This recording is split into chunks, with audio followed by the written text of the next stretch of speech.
Hey everyone, Dave Titley, RV Weather here, and I want to show you what is coming next for our Sure Route as well as our weather impacts we sometimes call WILMA.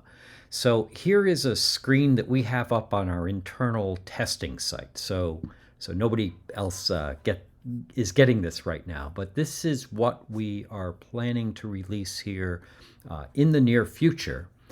And what you can see, this is based on Monday, the 11th, Veterans Day afternoon data. So it looks kind of different because it's a different color scheme. I'll back it up. And what probably is pretty obvious, it certainly looks new, is all this sort of blue green, sky blue, I guess, light blue tinge. And what that is something we call Goldilocks or good weather. So this is explicitly showing you where it is nice. So not just an absence of weather that would impact your driving, but actually nice. And if you click on any of the circles, any of the buttons on the right, you get the specifics of what we mean. So you can read this as well as I can, but no rain, no snow, nice temperatures, light winds. We should also add that low humidities, relatively low humidities in here.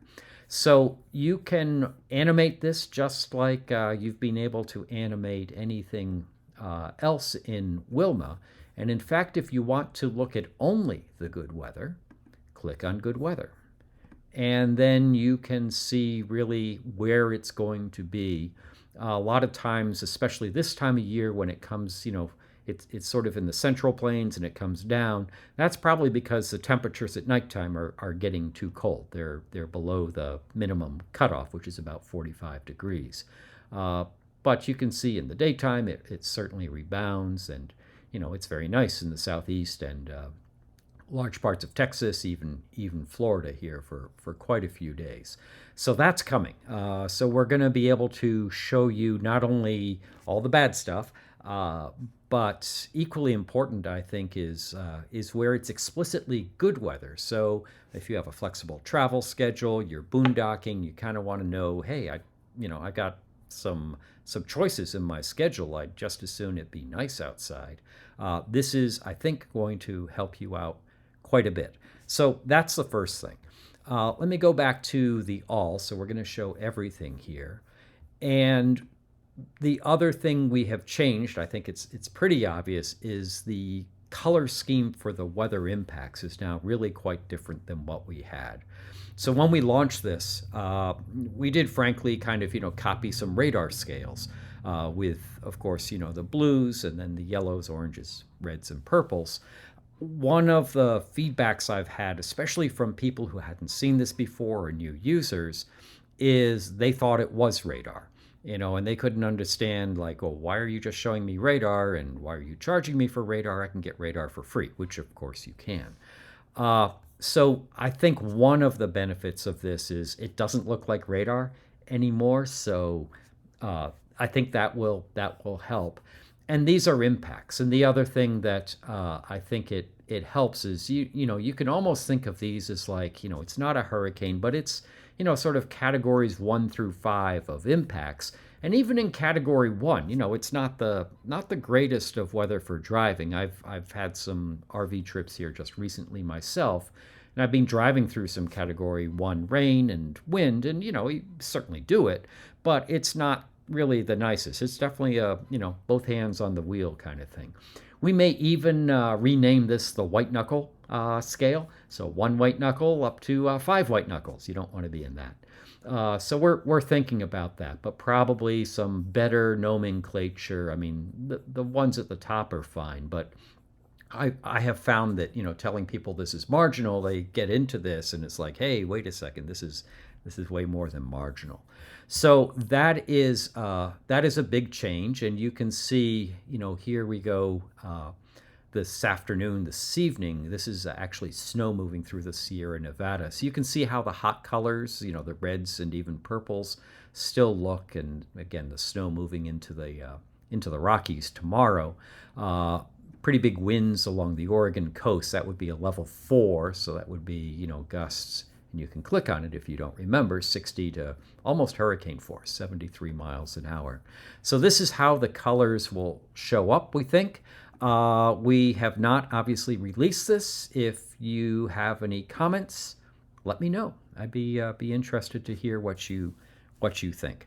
So that's pretty much what's coming. Another thing that we have changed is the rain now is actually a bit more sensitive than it used to be there.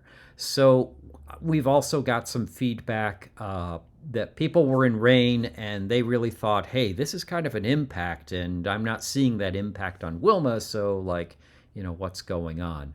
So we have actually made the rain scale somewhat more sensitive than it was. It's not a huge change, but I think you will notice. So, not every raindrop, is an impact. If it's just spitting, not even wetting the road, it won't show up.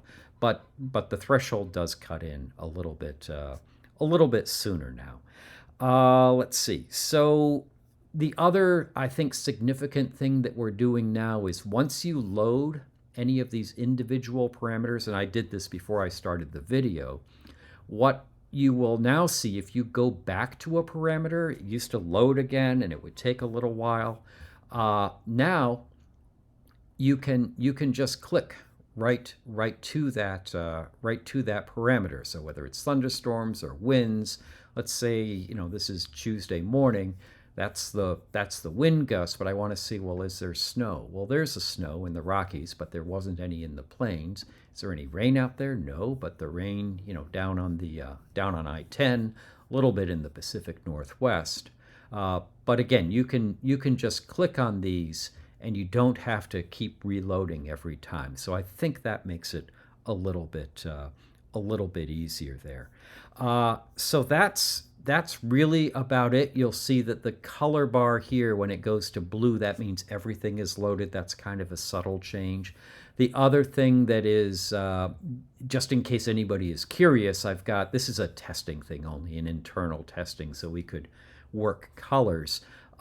So that won't be on the production one, just in case anyone was interested. Okay, that's all I have here. And please let me know if you have any comments or questions. Our intention is probably in the next week or two we'll be able to release this. We've just got a couple minor things to finish up. I will tell you that the next release, which we hope to have out certainly before the Christmas holidays, we'll start looking at things like including bridges, bridge height clearance, overpasses, things like that, as well as some other sort of routing type features that people have been requesting. So that'll be coming up in a month or so, but for the next week, we'll be looking at this significant upgrade here to both to Wilma, to showing the weather impacts. All right, thank you very much. Let me know if you have any questions, and take care.